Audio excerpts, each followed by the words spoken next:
Yeah, totally. Yeah. 10 out of 10.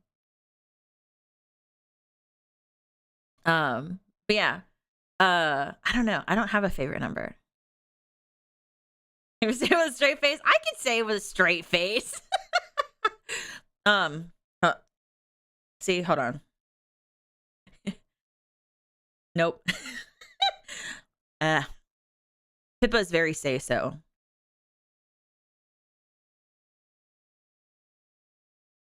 Yeah. Yeah. Yeah. Oh, bye, Lenny. Yeah. See? I said it with a completely straight face. Anyway. um anyway. I don't know. I loved singing all of it. The skits and stuff were kind of oh, no, the beginning was really funny. I asked my friend Jay to record and be like, "Nah, gamer," and all that kind of stuff. That was really fun to react to. It's fun to talk to, have like someone actually to talk back to you when you're acting. It's nice. But yeah. Yeah, I don't know. I don't have a favorite or one that I like the most. I loved all of the songs, but I think that's because I picked songs because I love them. Like Let Me Be Your Star, crushed it. Super Friends, super funny. Don't Lose Sight, we killed it. Gajinko de Iko, all like incredible. Also, I need to say this because I kept thinking about it too. During the song, I love Pandora's voice. I want to hear her sing all the time. She has such a gorgeous singing voice. I always want her to sing. Like I was actually really excited because Pandora and I have been wanting to sing together for a really long time for a really long time now. And so I was so excited to actually just sing with her. Very thrilling. Soft Place to Land, I can't gush about it enough. Like I don't know. I loved all of them. I loved all of them. Like Fly High. Nia and Issa, they have gorgeous voices. Issa has like a really beautiful voice. I listened to her sing Heathers. That shit goes crazy. And Nia, I could talk about Nia's voice all the time. I listen to her covers like for funsies. She's incredible. Aoshiori, the Anohana song with Hayumi and Pogo. Pogo is so freaking cute. I love listening to her sing. Like she's so cute. and I love her voice.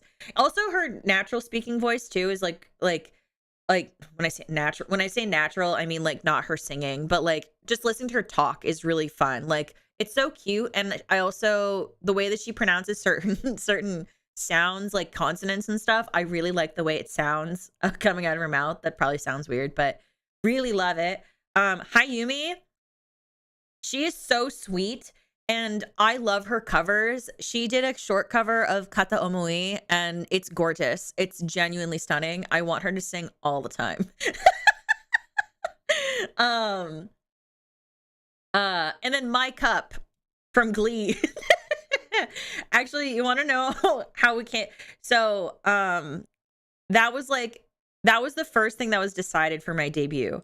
Before I had decided any other songs, or I decided anything, I asked Bree to sing with me, and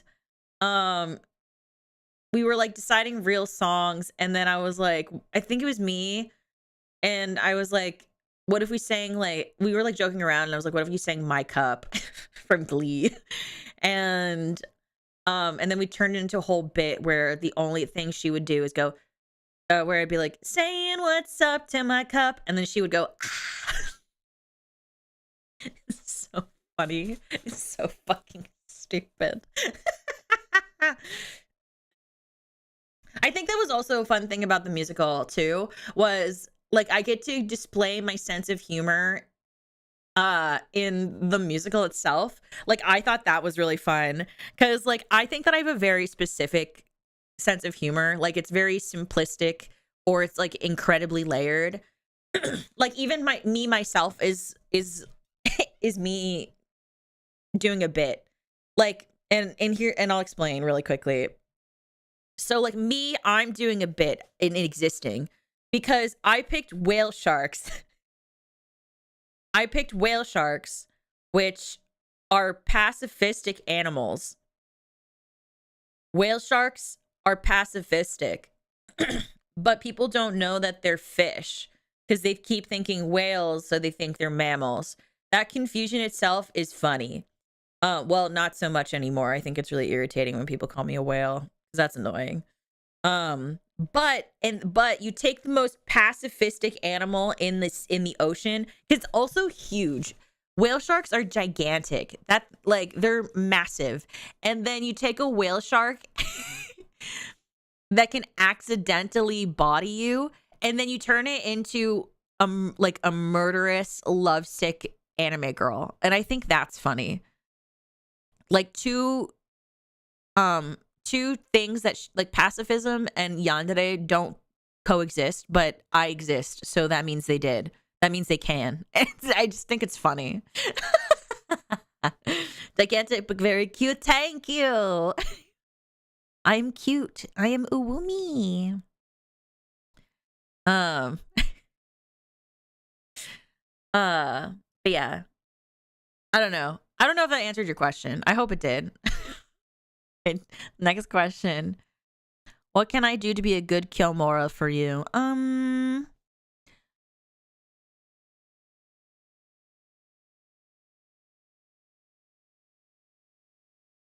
That's a really good question. I don't actually know. I don't know. I guess like in general, to me, the idea like a quote unquote good Kyomora, just one that like supports me in a way that brings them joy. Like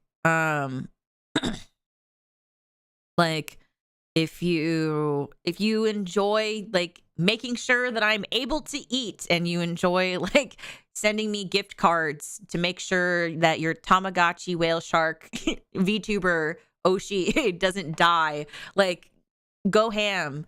If you enjoy sending me compliments on Marshmallow, then do that. You know, like, hi Kendra, thank you for the raid. Hello. Hi honey. Commenting and liking my VODs also really helps, especially the videos. Moth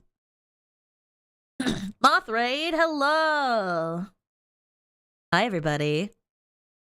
Hi babes. Hi raiders, hello. To introduce myself really quickly, I'm Kyoku. I'm a yandere whale shark voice actor and singer, here to help you find your peace within the current of the ocean. Hello, hello. Hi. It's nice to meet you. Welcome in. But what was I saying? Oh, I don't know, like I guess like understanding like and just like respecting me. I know that like it's probably easy, like especially if you get caught up in like what I think of you personally, just in a very genuine way. I don't really think that far. Like I'm very much like an in the moment thinker, so like oh, bye Nori, have a good one, honey. So like if you think you made me mad or something, or like whatever, like that's not really a thing unless like I say it to you in the moment.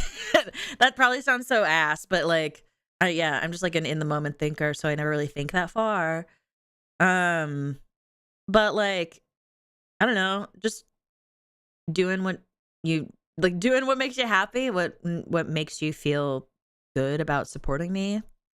If you want more tangible things, don't be an asshole was what I thought of. Yeah, I mean, but if you're an asshole, if I think you're being a dick to me, then like I usually am like, I think you're being shit. So you know, Like, it's like a lot of that. And so, yeah, like if you want more tangible things that like very genuinely help, like with supporting me and the channel. If you want to support me directly, you can do offline donos and send me compliments. Um, but like, I don't know, like, I guess tangible things that don't like, I guess, yeah, just like liking, commenting, clipping is really great. I don't know. Interact with your fellow Kilmoras outside of like saying hello. Um, don't be shy to start the conversation and like hang out with other people.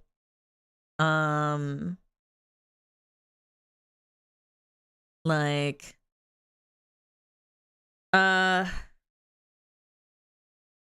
yeah. I don't know, because it just like I guess like I never really. I'm just like, yeah, like all the basic stuff. I guess all that I can think of. Like, if you want to know things that I need specifically, I guess like being a member's cool. I don't know. Helping me eat's cool. I don't know, like, because this is my job, so I'm like, I don't know, like, just genuine support that makes you feel good is like all I can really tell you. I really have like nothing. I have like I don't really have anything. And like support each other, like be nice to each other, and like talk to each other, send each other memes, all that kind of stuff.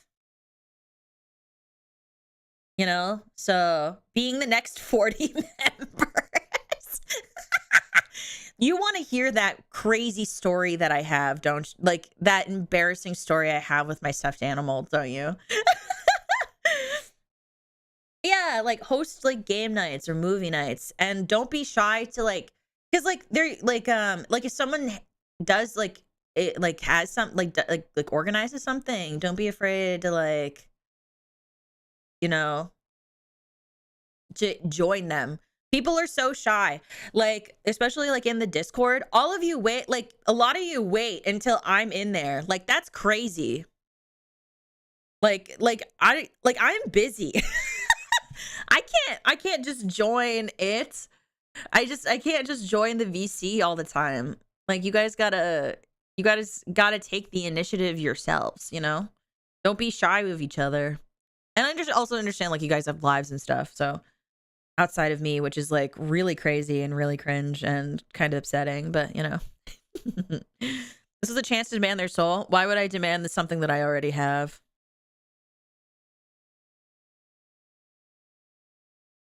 Why would I demand for something that I already own?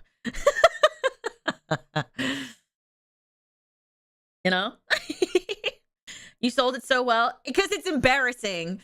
We get an embarrassing story at 550. Yeah. And then when the membership number inevitably goes back down again, we will, because it's 550, you get an embarrassing story. At 600, I'll do the married RP.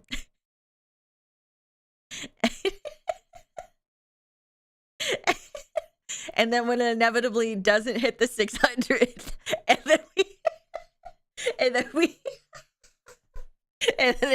we never get married, it'll go back down, and I'll have another goal again for 550.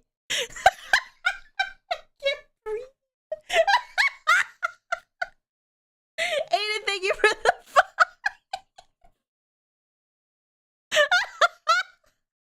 Umi savage. I'm not trying to be savage. I'm just being sincere. Because it's true. Like I can only do so much. It is also like I can only do so much. Being a community is also a collective effort. You guys have to, like, if you like, in order to if you ever don't feel like it's cohesive, then like don't wait for me. You guys also have to learn to take time and energy and space into your own hands. You know what I mean? I hope that makes sense, But so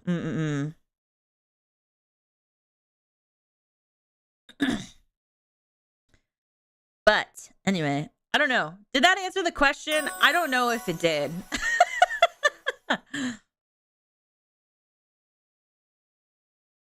What's one interest you have that you wish more people were into, and maybe wish for it to be easier to get into for new people? Oh.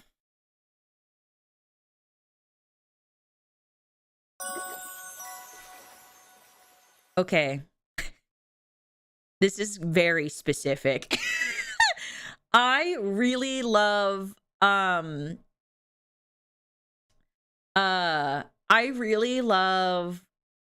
like animal conservation.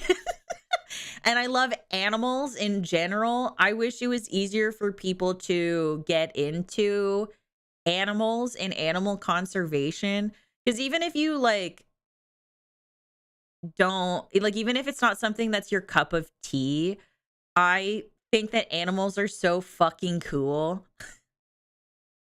And I was watching a snake video the other day where he talks about the different types of snakes and how they benefit the environment. You don't have to give a shit about the environment or anything, but it's like I love learning about how animals also how I love learning about, okay, let me say I guess the best way to say it, like the symbiotic relationship between people and animals. Not conservation. Because for example, if one animal goes like whale sharks, for example, whale sharks are an endangered species of animal, and so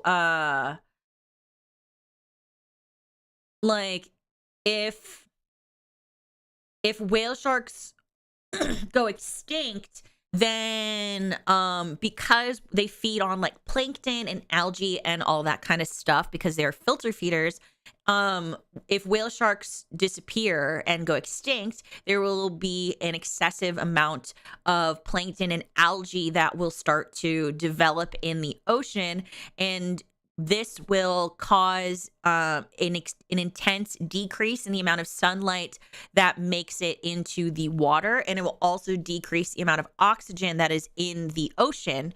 And so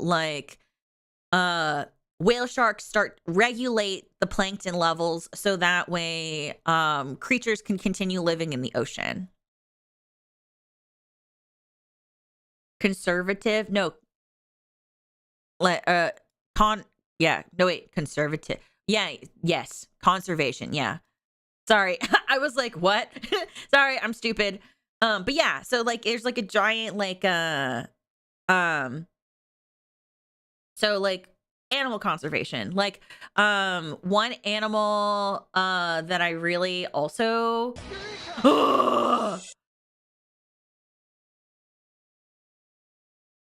thank you.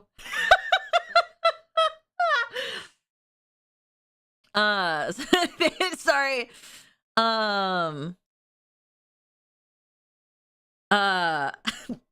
Holy shit. That scared the piss out of me.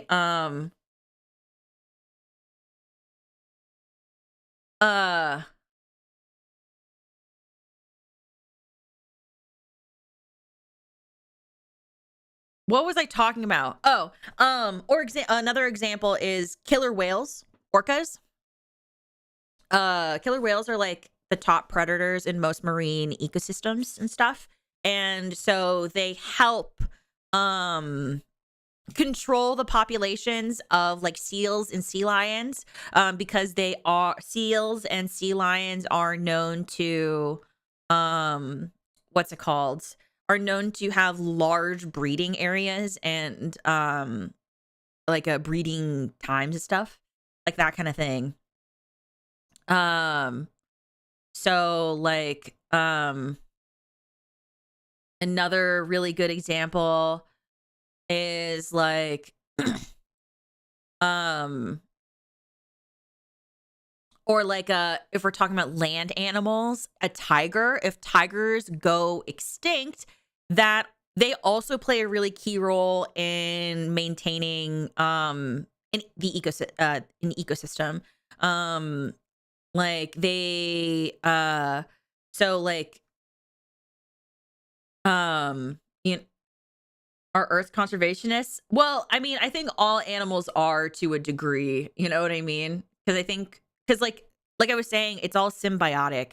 Like, and I think that's also something that I think is really wonderful about existing in general is the things you can learn and gain from other people. And even if it's only for a short amount of time, you still learned something and gained something from those people.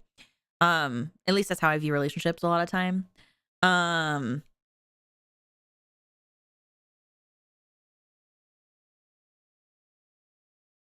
So you should find a way to resurrect the dodo bird. That would be sick.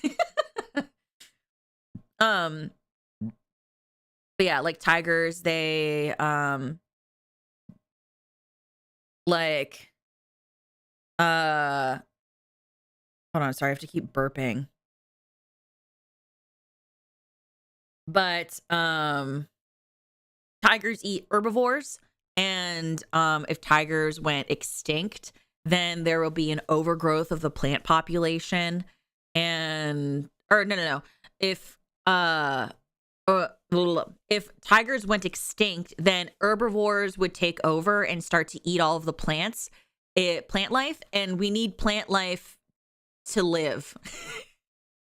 I know the joke is like grass is bad and stuff, but like plants provide like oxygen and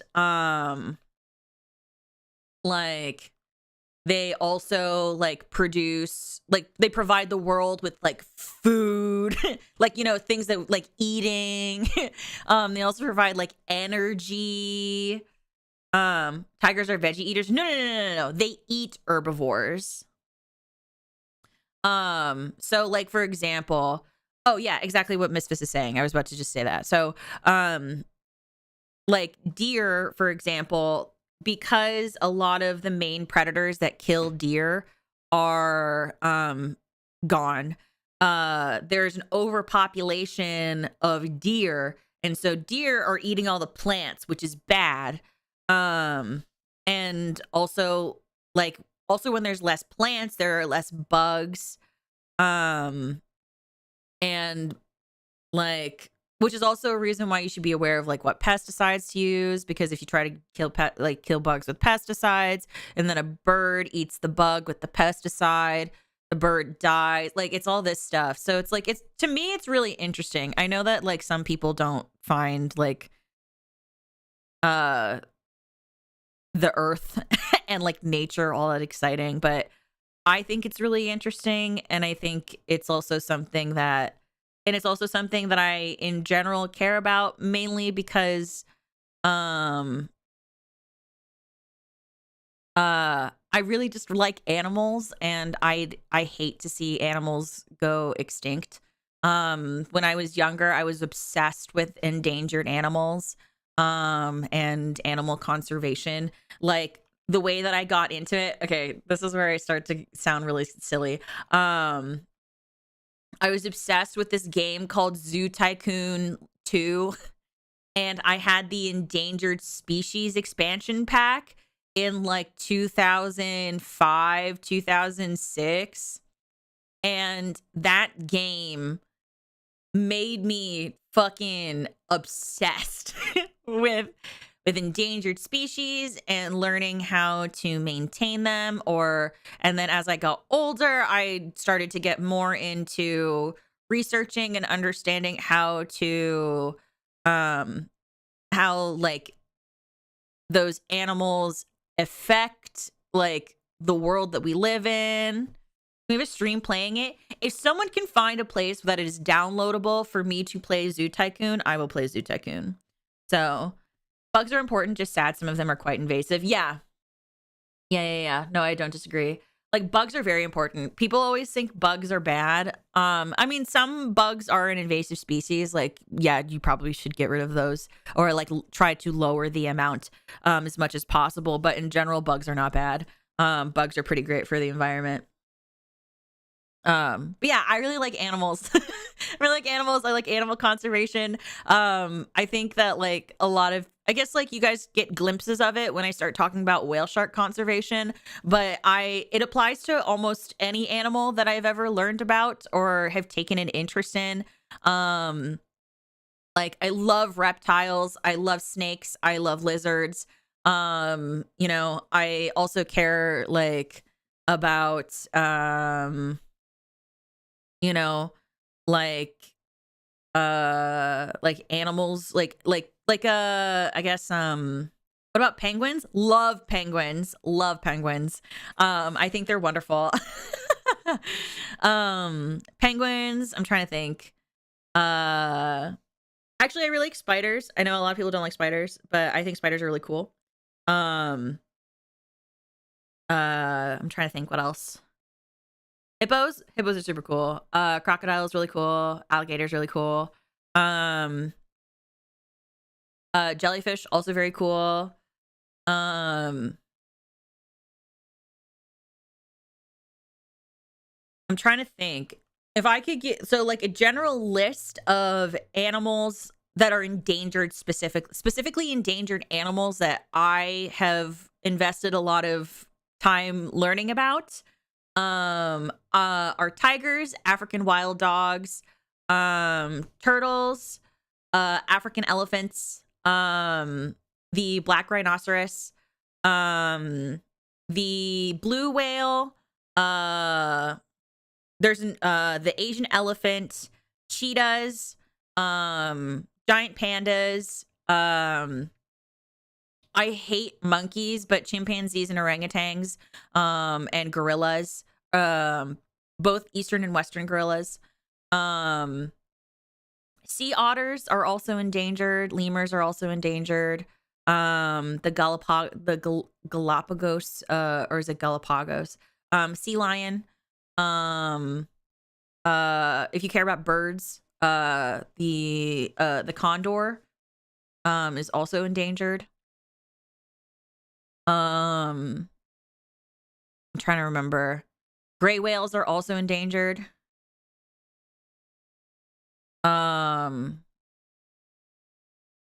Yeah, blue whales are also endangered.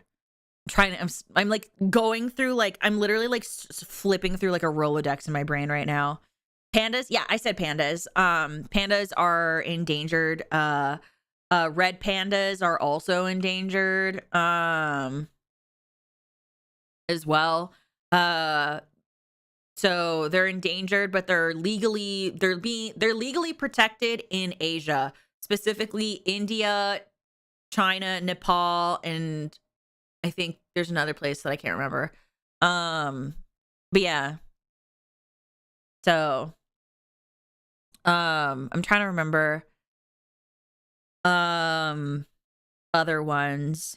Oh, fun fact, monarch butterflies also endangered. Probably would never thought of that if that bugs could also be endangered, but monarch butterflies are endangered. Giant pandas are also endangered. Oh, the great white shark endangered. I would hate to see a great white shark become endangered. That would suck. They are? Yeah. Let me actually, there is a website called World Wildlife, and there's actually a giant list that they have that has a bunch of endangered species. If you're curious about it or interested in it at all, I just care about this stuff. So yeah, so here I'm gonna put it in the chat. There you go. So if you're curious about what animals are endangered or if they are critically endangered, that will tell you there. So from the looks of this, it says the Amur leopard is critically endangered, black rhinos critically endangered, orangutans are endangered, gorillas are endangered, rhino, no, not the turtle. Yeah, so elephants, orangutans, and tigers usually tend to be like a lot of them are usually critically endangered, and they have been for quite a while. Also, if you are curious about this stuff, I don't know if you will be. I could just be talking to just, you know, a sponge. But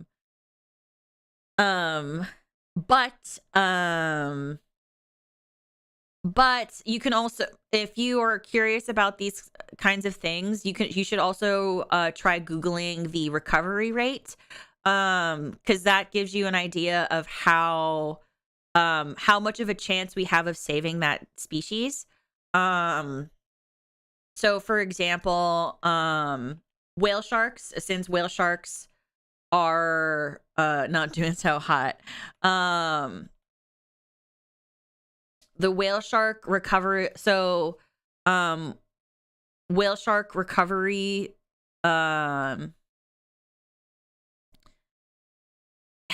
they have probably like a 29% chance at the moment, but that number slightly goes up every once in a while.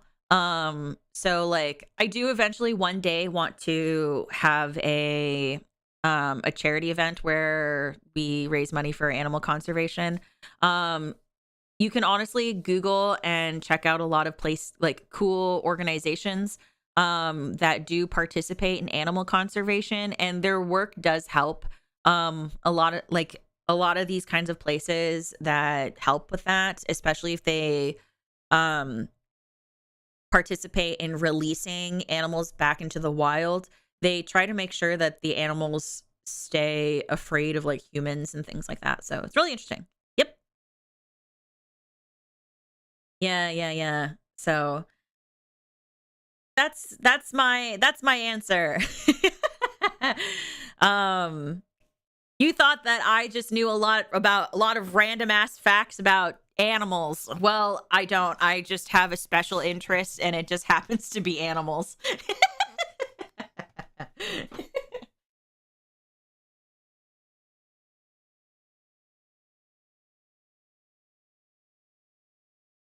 I just realized I turned off the BGM while I was talking. That's my bad.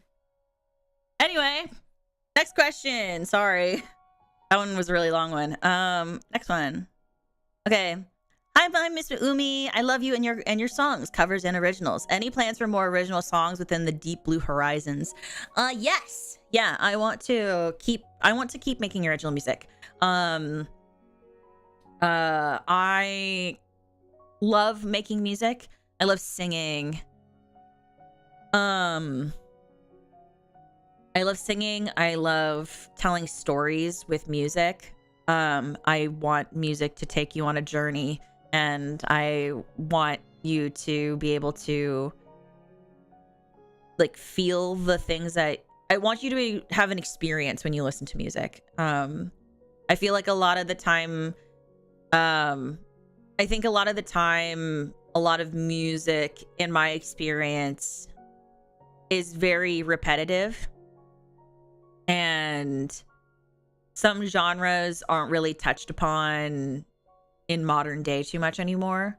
And I don't know, I feel like storytelling has kind of been a little lost now in modern day music, at least in my experience. I don't want to like say all music is like that, but like in modern music I've personally encountered in the past some years, I feel like storytelling and stuff from like the 80s and the 90s is kind of gone.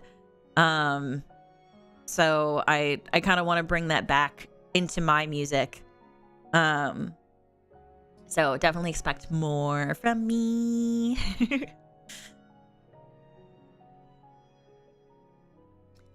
Next one. How did you decide on the song selection for your debut? Were there as many songs as you had originally planned, or were there more or less? Congrats on the debut. It was so creative, beautiful, and fun. Thank you. Oh, excuse me. How did I decide on the song selection for debut? So originally it wasn't going to be a musical. It was just going to be a concert. I was just going to do a concert that I wanted to showcase me, and I wanted to showcase my friends, and I wanted to sing songs that I have always wanted to sing since I was young, that I just realized I had groceries outside.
Okay, I brought my groceries inside.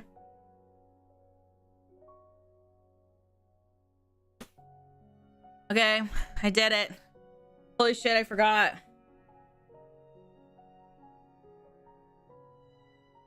Okay. The ice cream is not as melted as I thought it was going to be. So that's good. Denny, thank you for the 5. Where is it? There we go.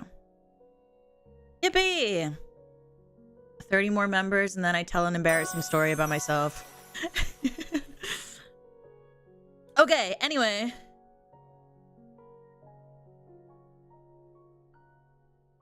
If you got gifted membership, makes me say thank you. Okay, so what was I saying? Oh, so it was originally gonna be a concert, and I picked about 30 songs. I had picked a lot of songs, and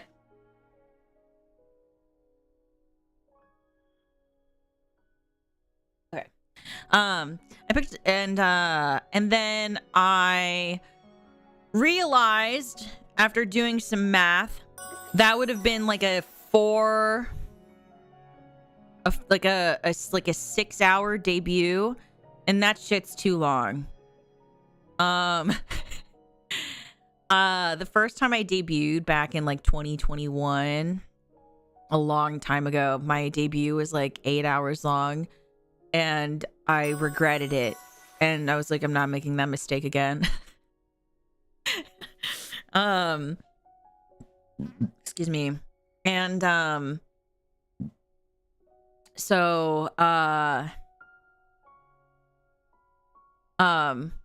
yeah, it was like, what's it called? I did like 4 hours of karaoke and then 2 hours of like me doing something else, because I was like, I need to, because I didn't want to do a PowerPoint. I didn't want to do that because I thought PowerPoints were lame, right? So I didn't want to do one. But I didn't plan. I only planned the first part. I didn't plan the last part. And I was like, uh-oh. And so I just kind of like did stuff. I didn't know then. And then the second time I debuted, I had a PowerPoint that I didn't even make. My coworker made my PowerPoint. So like, you know, did you have to pick songs that you wouldn't have to archive? No, that stream is completely demonetized. That thing has been copyright hit. In some countries, you cannot view my debut because of the music. But like, you know, yeah. But what's it called? So this time I was like, I'm gonna do debut how I want to. So I did a concert, and I knew that I wanted to. The idea was originally to have a concert, and then I originally wanted it to be like, oh, I do this with friends, and I sing all of the songs that went too hard.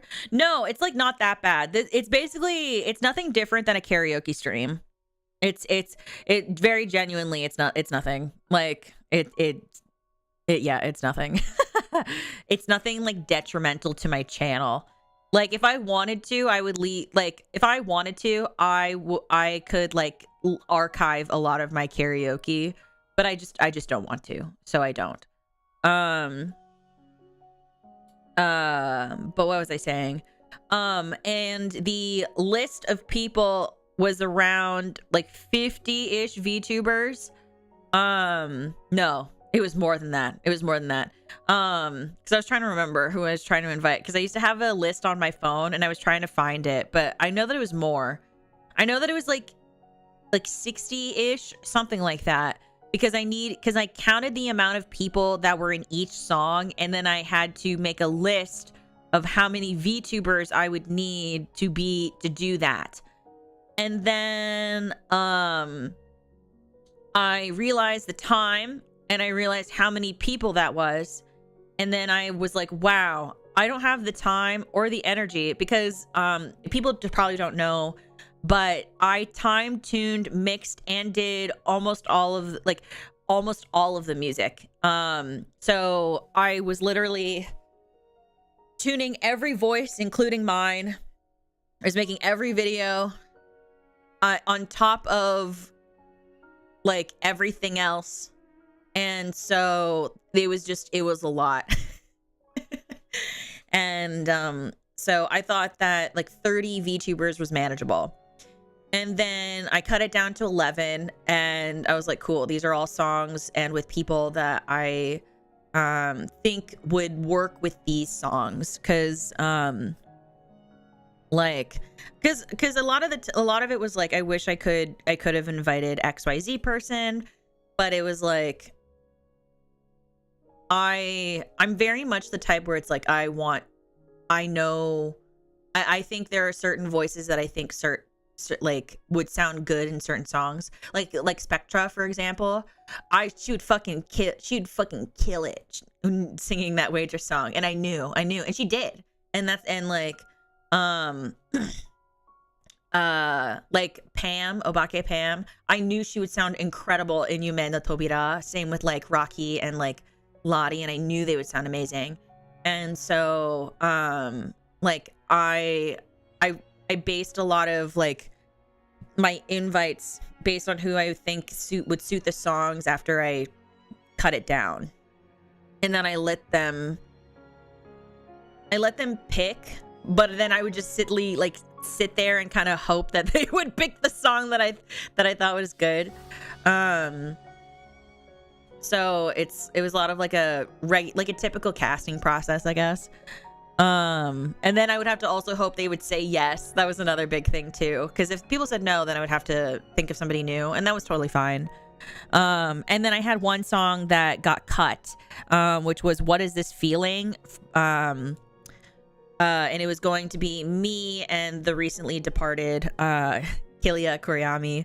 from AN Project. We were going to sing a duet together from Wicked, and of course, alas, you know, it could not happen, but which is okay. But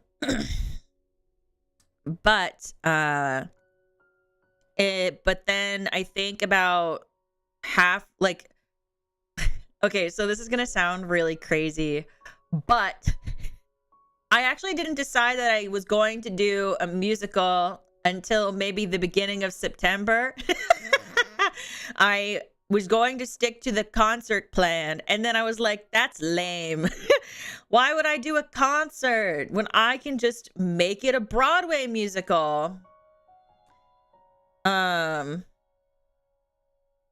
so I did it. That's what I did. Which is why, if you follow me on my alt Twitter, I was talking so much about how, like, I don't know if shit's gonna be ready. Or I was staying up until really weird hours of the night. It's because I had made a last minute decision, decided to stick to it, and I went hard. I went hard into it to make sure that it went well. So yeah. I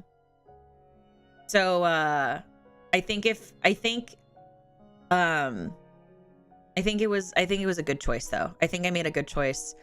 And like that playbill I literally made like an hour before debut started, and I was like, no, we're gonna give the full Broadway experience, but virtually. But now I know that I'm able to do it, and I would love to do something like that again. This time I will go into it with the intention of doing a musical and not just deciding 3 weeks beforehand. Because a lot of the things that I did, a lot of the things that were done for it were decided probably within the month of September, when I was editing and recording and like putting ideas together. Mm-hmm.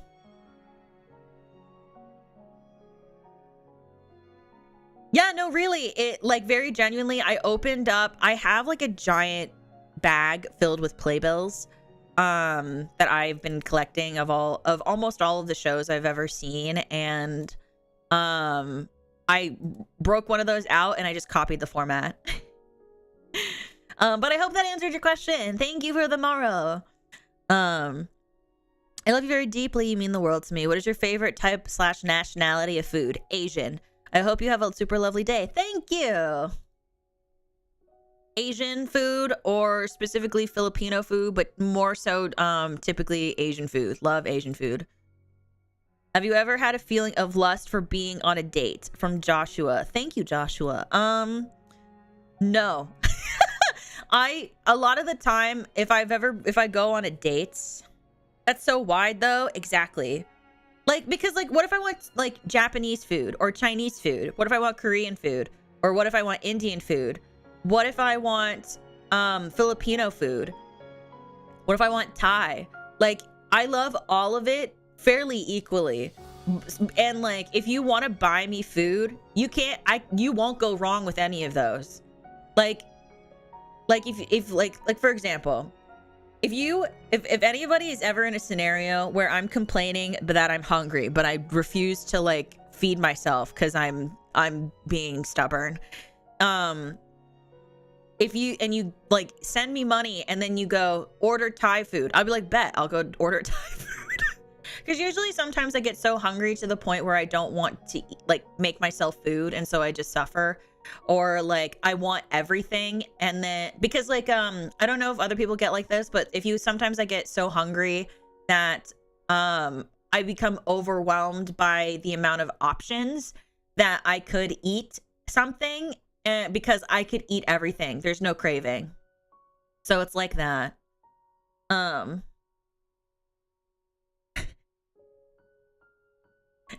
just thought of something.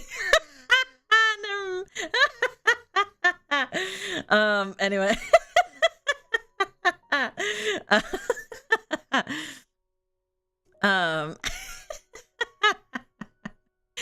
No, it's so cringe. It's so cringe. And I don't even want to say it because that's how cringe it is.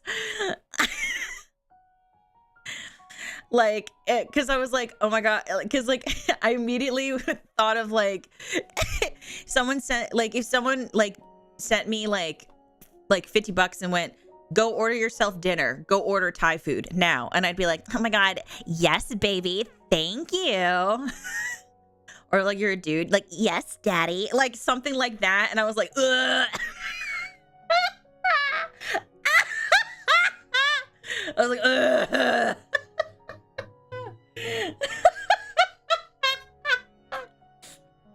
Lots of meal planning. I can't do meal planning because my problem with the meal planning is I go through hyperfixation foods and like comfort foods. You saying daddy just seems so wrong. I know. It's unnatural. That's why I was like, ugh. But yeah, I unfortunately will go through phases where I will eat the same thing every single day for at least 2 weeks until that fixation food no longer does anything for me and I no longer get joy from it. So when you get food gift cards on Throne, absolutely not. Absolutely the fuck not. No. Oh god. But yeah, no, that was so unnatural. Do you see? Okay, but I told you guys. I told you that it was cringe and weird. I told you in advance. But what's it called? I don't know, as far as dates go, I am so like what's the word? I don't know. It really I don't know, like I have to be really into you in order to be like, yo, you want to bone after a date. Especially if it's like a first date or something. You really have to do it for me in order to make me want to bone you, because like I'm very much the type who will be like, oh my god, you want to like hang out later, and like I'll talk a big game and then like I'll be like, no, oh my god, I'll eat and then I go, oh my god, why did I eat all of that? No, don't touch me, don't get near me, fuck you. Like so the safe answer is no, not really. Especially if it's a dinner date. But if it's like, so, but yeah, I have to really be into you to want to bone. Yeah. So Kiyomora's.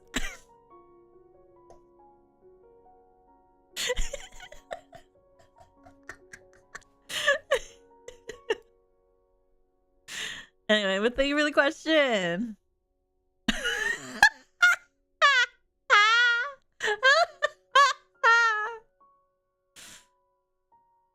What do you mean, huh? Damn. No one wants me to flirt with them? Fuck. Can't believe this. I lay it out there and no one wants to bone. That's crazy.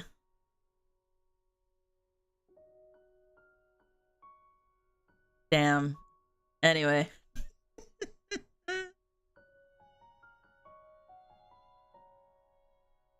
I'm over here blushing. I can make you blush way more, and in places where you can't even think of would typically blush, you know? Mwah.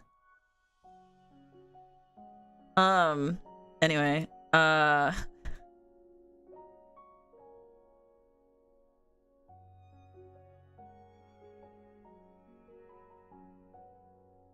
my god. Sorry, I just got like a bunch of notifications. Why isn't it working?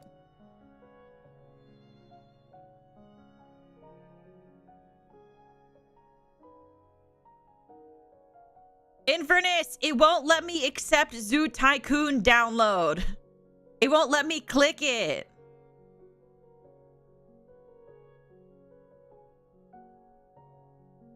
It won't let me. I don't know why though.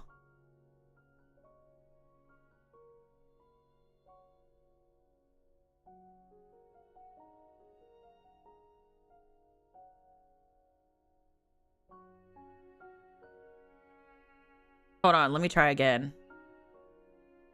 And I put it here, and then I click digital good. Yeah, it won't let me. Why is that?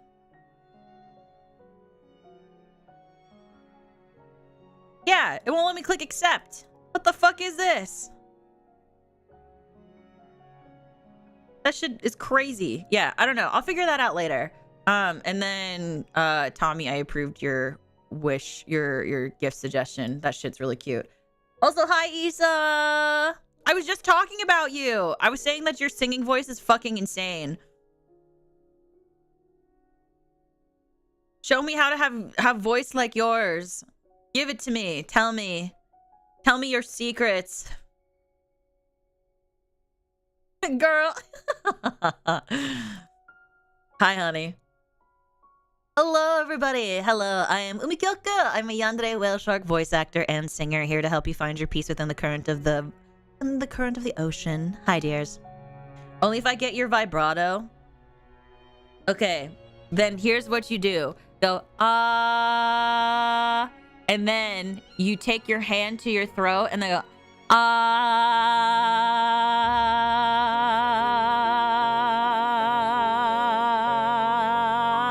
Boom.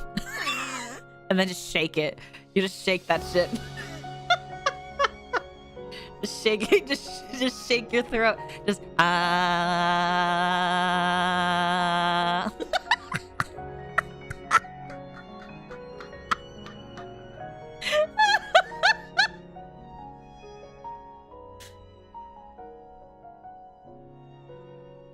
Easy. But it's nice to meet everybody. I hope you're all doing well. We're currently answering Maros. So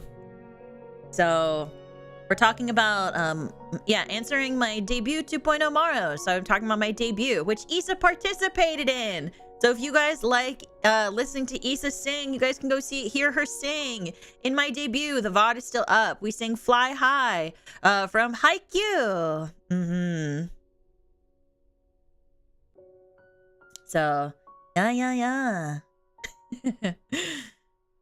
Okay, my next question. You won't leave us, right? No. Right? No. I couldn't handle if you left us without an umi to stick to. How would we get around the ocean without you? Your fins. We could be eaten by predators if you don't keep us safe. Please protect us. Like I would go anywhere. Please. Do you... Okay. You, Maro Anon, do you think that I would leave to go anywhere willingly? Do you think that in any scenario where I have left, it is because I wanted to go? No. Are you... No. What the fuck? No. No. I'm here. You're mine. You have no choice in the matter. I'm not going anywhere. You know who's more likely to leave? You are. So why are you saying this to me? I'm not going anywhere. How the audacity you have. You can't handle it if I left you? Then don't go anywhere, because I'm still here. I'm not going anywhere. Also, good night, Tommy. I'm not going anywhere. I have never been in a situation where I have willingly chosen to leave. No matter what anything out there made it seem like, I did not want to do. I do not want to leave. No. Like, what's it called? If there is ever a scenario where, like, let's say I get a job. We'll call it that. I get a job, right? You should already know and very confidently believe that I would fight tooth and nail to make sure that I could still be here with you. I've always fought for that. Always. Don't you dare doubt me. Got it? Mm-hmm.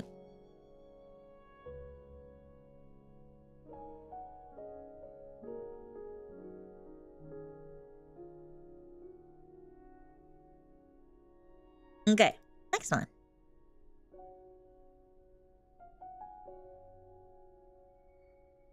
Okay, first of all, I will be working, so I will be VOD crew. Oh, hello, Abyss Gang. Umi, hello, hi, welcome in. Also, hi, Aaron, welcome in. Hello, everybody. If I doubt you, do I get the spanking?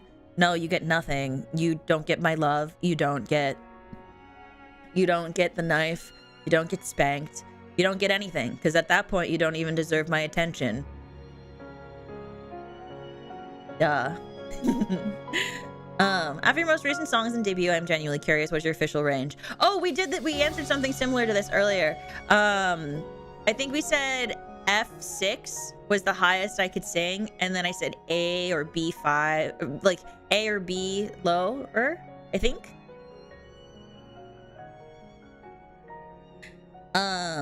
I will say that learning to belt that high in Night of Falling Stars was was a lot of practicing. I only recently have learned to belt that high, so didn't know that, but I've always known that I've had a very wide range. Just in how it presents itself is very different, because I can sing really high classically, because that's what I was trained to do originally before I started to venture into musical theater and pop music. Outside of that I'm still practicing and still learning a lot of new things. So I hope that answers your question. Thank you for your moral. Just thinking about you, and also I'm so incredibly proud for all the work you and your friends put into the debut. It was fantastic. Oh, thank you. I'm glad that you had a fun time. Bye, B Night. Have a good one, dear. Mwah. What is your favorite song of your character? Me personally, my favorite one is Tuxedo Sam. Thank you for all the hard work you do. It is always content. It always brightens my day to see your content. I'm glad. My favorite character is Twin Stars, little Twin Stars. I'm obsessed with them. I love them so much. I never really get to see a lot of merchandise or branding with them in it, so I get really excited when I do. But yeah, I love Kiki and Lala. Love. Oh, and this is the last one. This is the last question. Ayumi, if you don't mind, can I ask some questions? Of course. Why do I want to be a VTuber? Why do you want to be a VTuber? By the way, I like your character so much. Thank you. And I have some requests for a song, and it's called Birds of a Feather. That's from Billy. I don't remember that name if you don't sing for me. I like to hear you sing, and I'm from Malaysia, so nice to meet you. Oh, nice to meet you. I don't know that song, but I'll add it to the list of songs to learn. So, so one day I will eventually sing it properly. So keep your eyes peeled. But why did I want to be a VTuber? So, I actually became I was a content creator from 2018, and I didn't become starting in 2015, actually. Starting in 2015, and then I started to do it more regularly in 2017, 2018. Yeah. And then I went full-time in 2019, and then not by choice, but I did go full-time in 2019. And then I became a VTuber in 2020, and I chose to be a VTuber because I felt like the ability to be creative felt more endless. It felt more tangible, and it felt more possible than to just use my face. You know, like I felt like it was the opportunities for creativity and the projects I could do, it felt more limitless. And so I became a VTuber. I hadn't watched any VTubers before that. I wasn't really familiar with VTubing and the culture of it. When I became one, I just knew that I wanted to be one. So I was like, sure, make it happen. And nowadays, that I think that still rings pretty true, is being a VTuber has allowed me to be creative in a lot of ways that being a face cam streamer would never allow me to be creative. I was also very drawn to the idea of playing a character and playing a part, and not so necessarily having to like be myself entirely, because it was also nice to be able to separate the two. Because when I was a face cam streamer, people just thought I was me all the time, which was not the case. Whereas like VTubing, it was easier on my mental health to separate the two. Also, like face cam streaming just kind of went wrong towards the end of it. It made me really miserable. So yeah. So VTubing, yeah. I just like having a world of limitless possibilities to create music and to be creative and to create events and you know, do things that I never would have been able to do without VTubing. You know,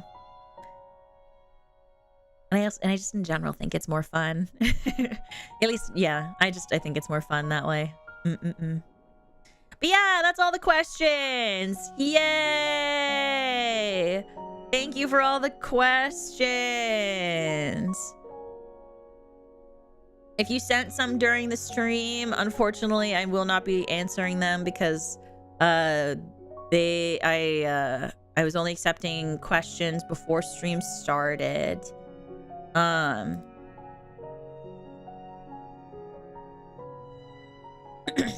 So really quickly, I'm going to go through super chats. I'm going to do a quick super chat reading. Yeah.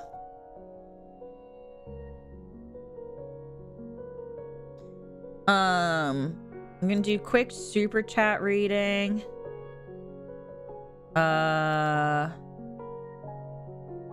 And memberships.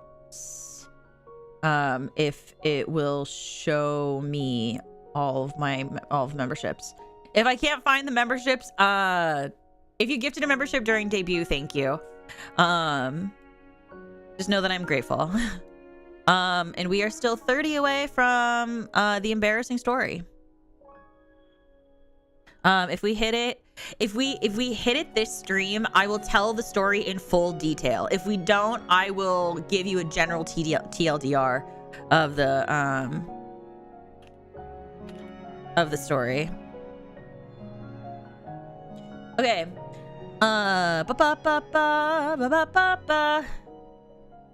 Okay. Go to sleep. Oh, good night, Martine. Have a good one, honey. Okay. Hold your breath, bish. It's Umi debut. Umi debut. Umi debut. Umi debut. Umi debut. Umi debut. Umi debut. Umi debut. Umi debut.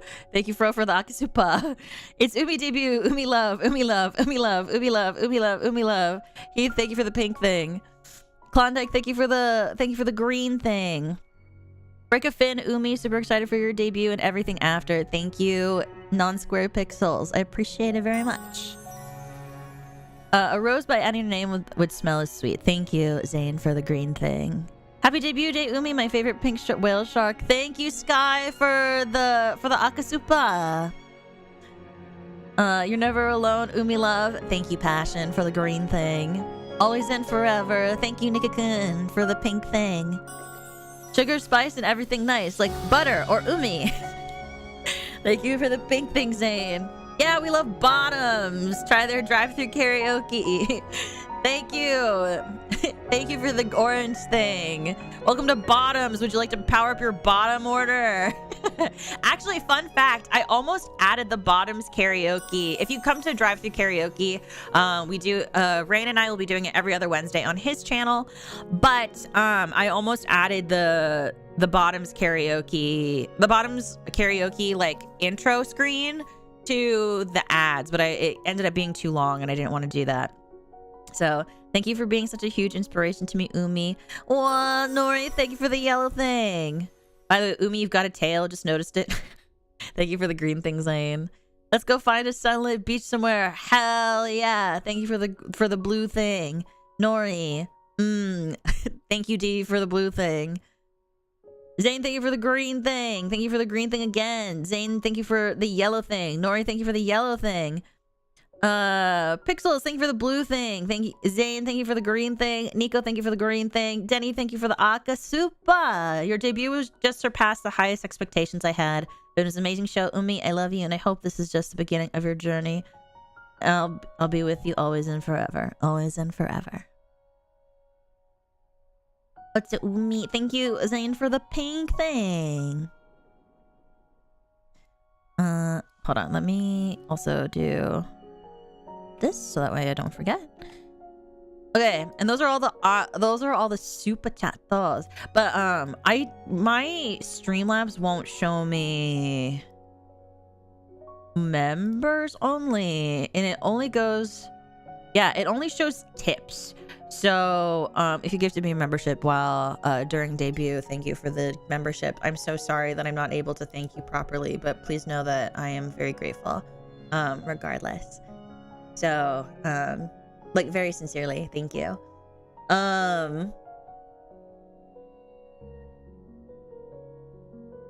So are you guys ready for announcements? Are you ready? Are you ready for an announcement? Are you ready? Are you ready? It's announcement time. Oops. Announcement time. Okay.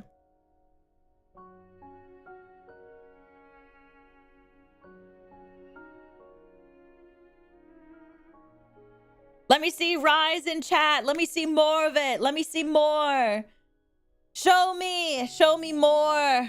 More Rise. More. So that way I know that you're excited. Show it to me. And if you don't have the Rise emote, spam fire in chat. Show it to me. Okay, so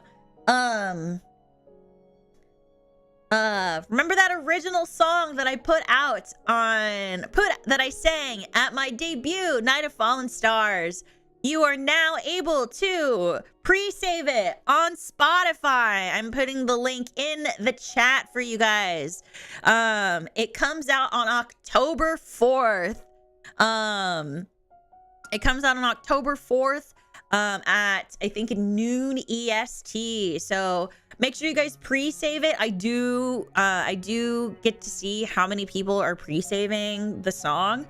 For Endless Blue, we had like 20 pre-saves. So let's try to beat that this time. Let's try to beat 20. Let's try to beat the amount of what's it called? Like how many pre-saves we can have. Right now it's currently at 4. So it's currently at 4. Can we surpass 20 pre-saves before it comes out? Will we be able to pre-save it? Yeah, so it will also be, it doesn't show it up right now, but it will also be available on all platforms except Snapchat, like on Endless Blue was. So you guys will be able to listen to it wherever you go, and you can add it to your Instagram posts, your TikToks, whatever floats your silly little boat. That is what'll be there for you. And then here, I'll show you guys the I'll show you the album art, the cover. It's really cute. I've been sitting on this art for a really, really, really, really long time. I think I've had this art since I quit my job. Because I got it because I was really sad. And it was like more of a vent art piece. So I'm glad that it's able to be used for something. That makes me really happy. So here it is. It's really pretty. Sorry, I have to cover chat for a second. But isn't it nice? Look at it. Actually, I'll just cover my face. Isn't it nice? I think it looks really good. Oh, thank you, Nas. I appreciate it, honey. Mm-hmm. Isn't it nice? I like it a lot.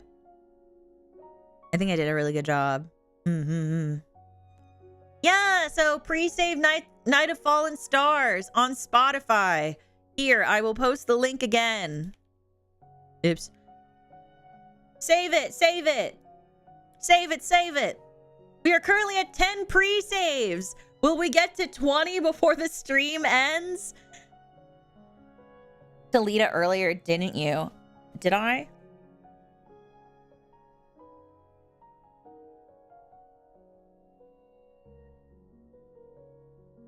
Yes, yes, I did. Well, I showed her that, and then I showed her the gift I got for Bree for her debut. And that's how we started talking about Skeb. Yeah, we're at 10 pre-saves. Can we hit 20 before stream ends? We're at 11. We're at 11 pre-saves. Yeah, but yeah, I'm very excited about it. Actually, for the do you guys want to listen to it? Do you guys want to listen to Night of Fallen Stars? I don't know how many of you stuck around to the end of debut or were able to listen to it, but y'all want to listen? Y'all want to hear Night of Fallen Stars? Bye, Madamus. Have a good one, honey.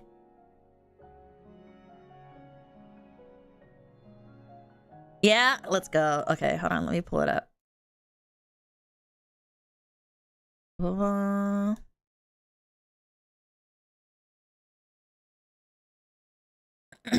How many members for the story? 25 more. So at 550, I will tell the really embarrassing story.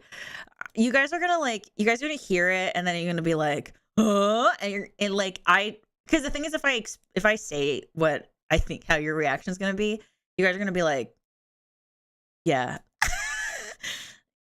I can't describe it. Okay, so hold on. Where is it? Downloads, mastered version. There we go. Holy shit! Hold on a second. Wait. Wait.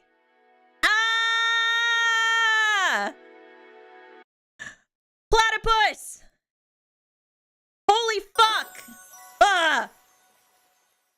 Oh my god, we're close to the... What happened to Forever Fiancés? Okay, do you guys want to listen to the song first, or do you want to hear the song first, or do you want to hear the... No, wait!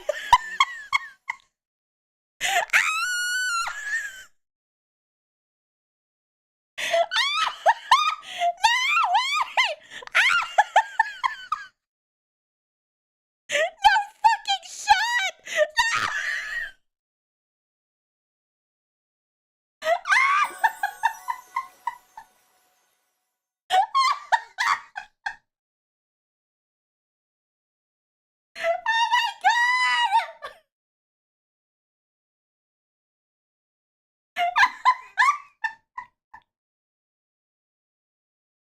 Oh, no, wait.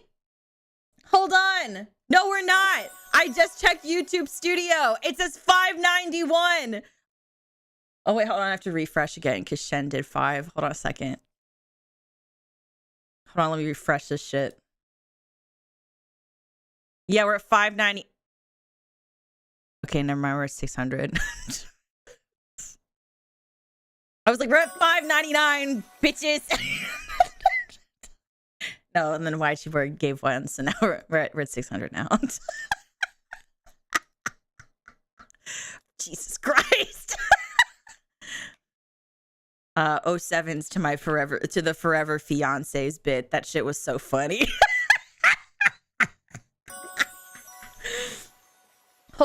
we hit 600 before?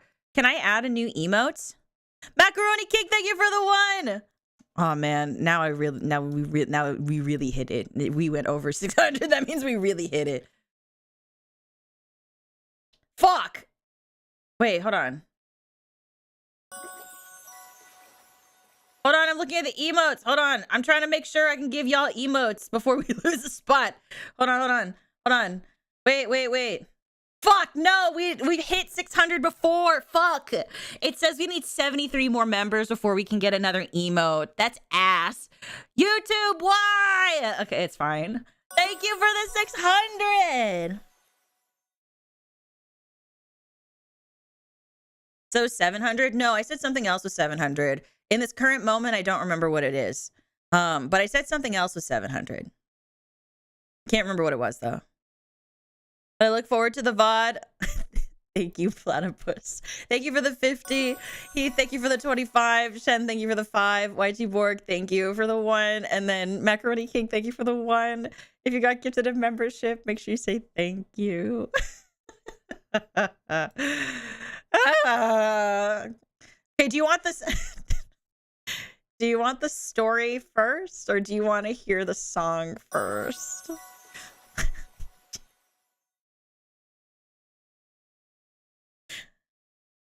Y'all said, this stream, she will know no peace. She's been giggling too long. She's been giggling too much. She's been playing with our hearts for too long. Actually, let me just make a poll. It's way easier. Story, song. Well, okay, there you go. Go vote. When it hits like 30 votes, I'll end the poll.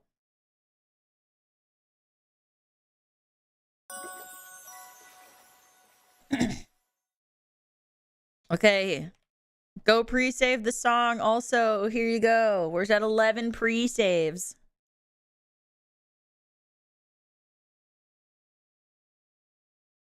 Man, that's crazy.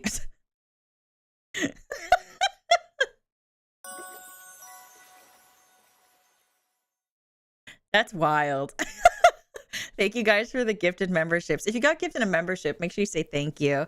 You know, be nice to your fellow Kilmoras. Say please and thank you. Okay, we're at 22 votes. 8 more votes and I end the poll. Although it looks like Story's winning anyway, so. Also, my alert sounds are so pretty. They came out so nice. Color Guys killed it. They got it done in like 20 minutes because they were so excited with the thematic I sent them. 4 more votes and I end the poll.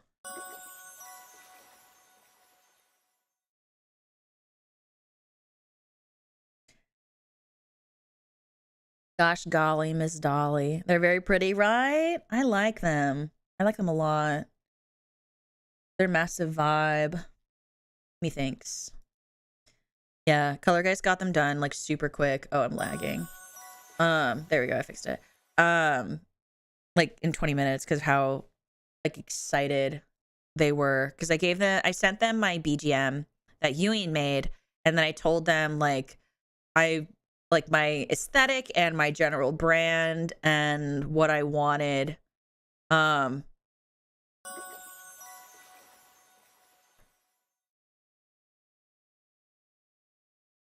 Wait, I just refreshed my YouTube studio. We might actually be closer to 700 than we thought.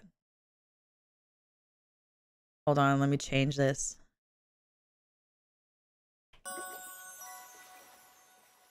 We're at 627.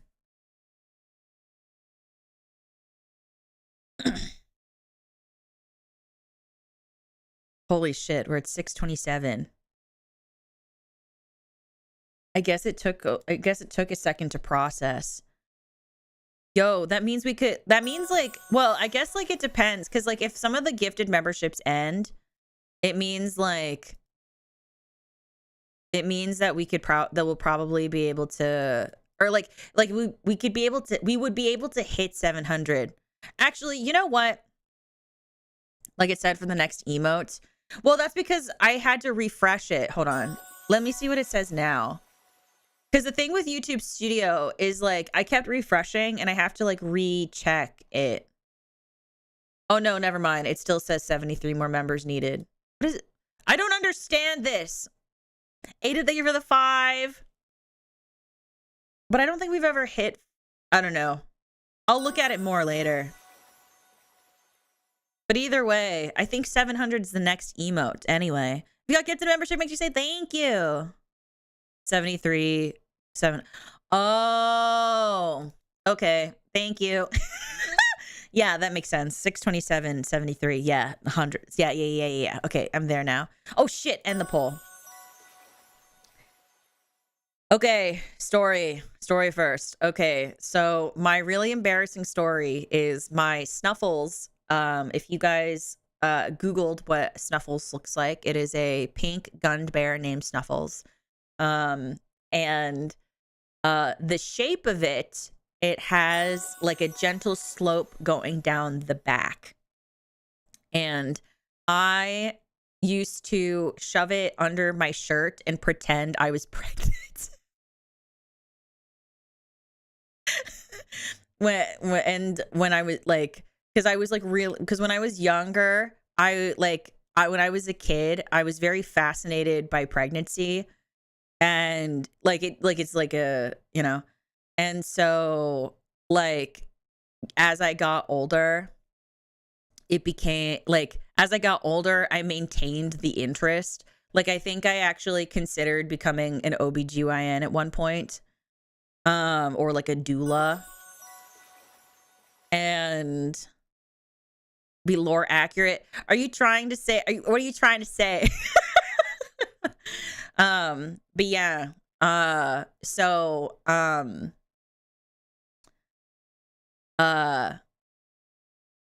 yeah. I'm not saying that like that interest ever waned, because as we've learned, my fixations are very consistent and they stay with me forever. But I'm not saying that I agree with anything either.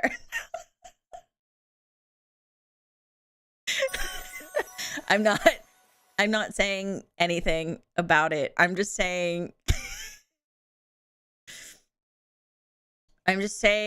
that that was a thing. That's all. For like lifelong dreams. Yeah, if you were really about realizing lifelong dreams, it's more impressive that there's not that much pregnancy art of me. That's what that is. Anyway, yeah. I think it like weird, and I think the wildest part about it was I used to wake up really early in the morning to watch A Baby Story, which was a show on TLC, the Learning Channel. And I used to literally wake up extra early to watch A Baby Story, which is literally about women's pregnancy journeys, and then they give birth on television. I used to watch that like as a child because I thought it was interesting, and I thought birth was interesting. And so yep. I feel like the more that I talk about this, the more I dig my grave. Like that's what I feel like. The more that I explain this, the more I dig my grave. So yeah. But and then I think it's called Runway Moms. So I mean, birth is interesting. That's valid. Yeah, it is. It is interesting.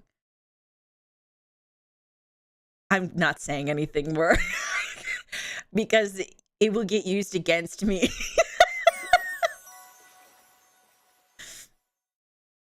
It will get used against me.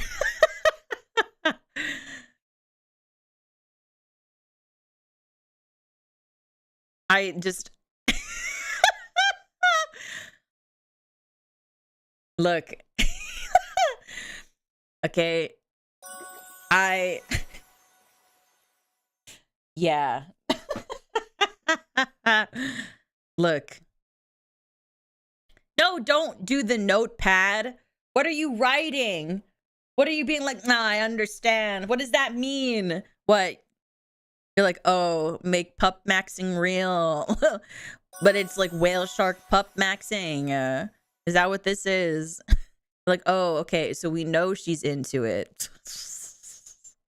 Anyway, that's my embarrassing story. I'm going to play the fucking song now. Oh, God, help me. My friend who is gay has her hot animal because he finds them aesthetically pleasing. So pregnancy, that's fair. So pregnancy toggle when? I said, if you want a pregnancy toggle, you guys have to go find an artist and you pay for it.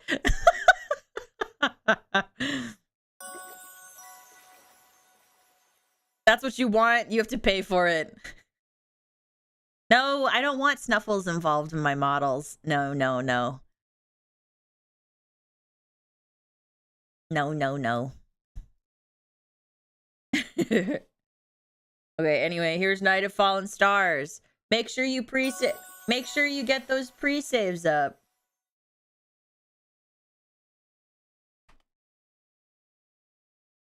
Why do I always return in just the strangest moments? I don't know. Maybe it's like maybe you have like a sense for it. Gotta pay off the other sound shield.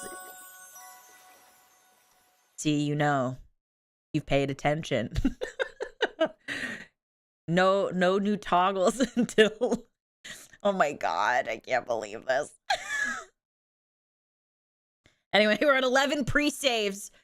It's only pre-savable on Spotify at the moment, but that's because it's still processing Amazon, Apple Music, and all the other platforms. Spotify was pretty immediate, and they went, cool, she's made music before. We do this. But right now you can just pre-save it on Spotify. So anyway, here's Night of Fallen Stars.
Now I fall as a star in the night, ripped apart my heart, my heart.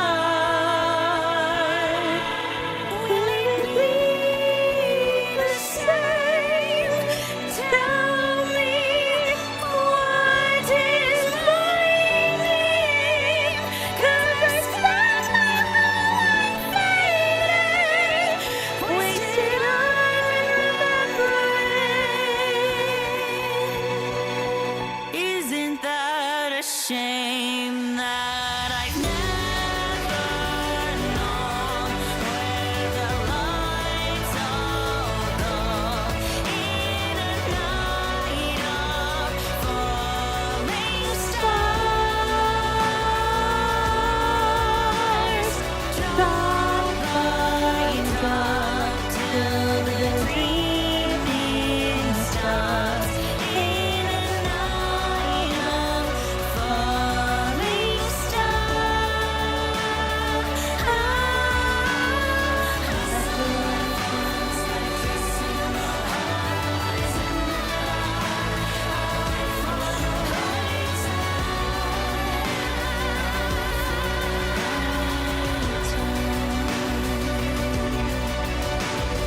I don't know where my light will go in a night of falling stars.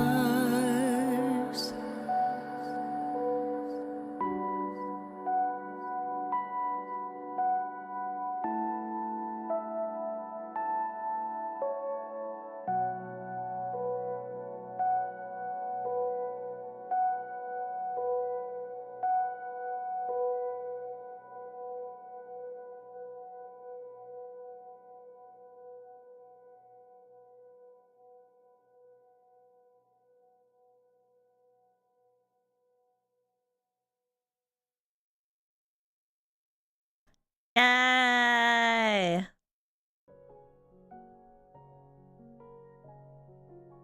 It came out so good. I'm so happy with it. Excuse me.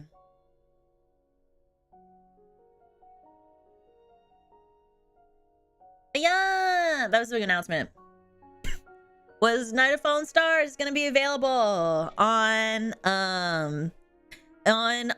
music on all platforms, and you can already start saving it on pre-saving it on Spotify. So please do if you haven't already.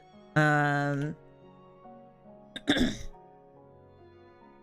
it'll also be available like on YouTube Music and YouTube Music and like Amazon and all that good stuff. So yeah.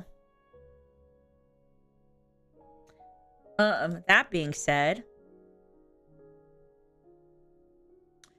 we're gonna finish the stream here. So thank you so much for spending time with me today. I hope you had fun. I hope that you enjoyed chit-chatting with me and hearing my answers to questions. I hope you enjoyed.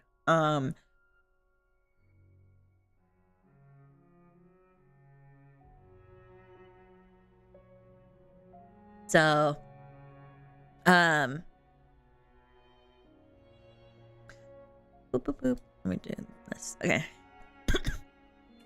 I would go a little longer, but we do have stream again in the morning or later today, depending on where you're at. We're gonna be playing cardboard simulator, cardboard sure. So we're gonna raid because I'm really tired. So I would actually hold on, let me see who's streaming right now. I was gonna say I'm gonna raid our waiting room, but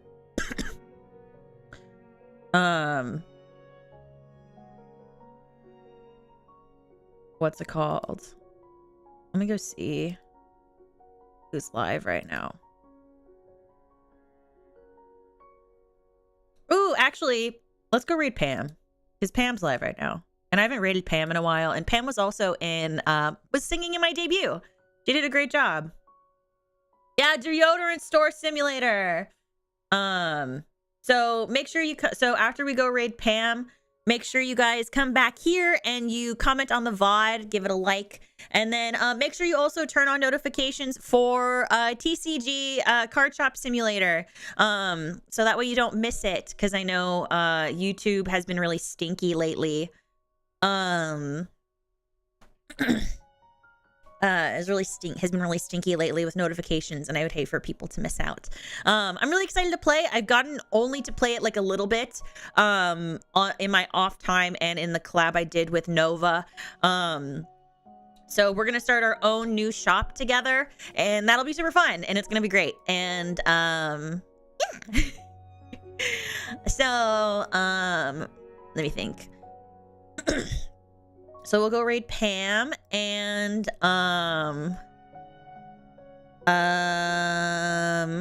let me think.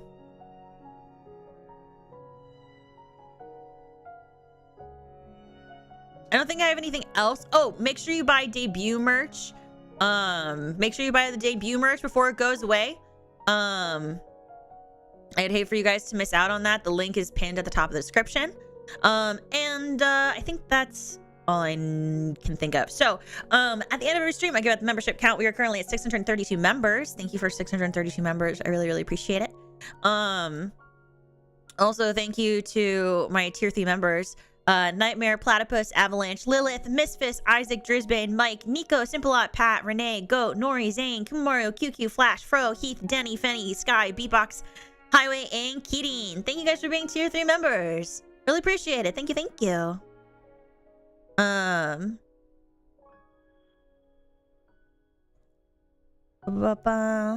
then also Abyss Gang, if you made it this far in the VOD, thank you so much for watching. I really appreciate it. Thank you for letting me be part of your day. And I hope that it made your day a little bit brighter, a little bit better. Chat, make sure to say hi to Abyss Gang. And Abyss Gang, let me know what you think. Make sure you comment down below. Or just say hi. And don't forget to like as well. Also, for everybody just in general, please consider commenting on the VOD. Putting the start timestamp is always very helpful for Abyss Gang, and for your fellow Kilmoras. So please consider doing that. It's very helpful. And also, like, and if you don't know what to write, just like, I love you, Umi, or thank you for stream. All things like that is very helpful. Can we timestamp the song? Yeah, go for it. Because I know, because until it comes out on Spotify, I know it's probably going to be hard to go through VODs to like click it and like go look for it. But yeah, that's just a general like really good way to support your streamers. So if you never know what to put in the comments, but you want to support them, just saying thank you for stream is massive. And or like time stamping your favorite moments, that kind of stuff that you find funny, that kind of thing. So I'll see you guys later. I need to bounce, so I need to go swim. I need to swim away. So I will see you all around. If I don't see you in the next stream, I will see you in the Discord server. The link for the Discord server is in the YouTube description. And if I don't see you in the Discord server, I will see you on Twitter. And if I don't see you on Twitter, I will see you when I see you. So, when I say Otsu Umi, you say Otsu Umi. And you can add as many uwus as you would like. So, Otsu! Otsu Umi! Bye-bye! Bye-bye! I love you guys. And thank you for all the gifted memberships today as well. Thank you. Atsu! Bye-bye.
Miss, thank you for the dono. I just saw it.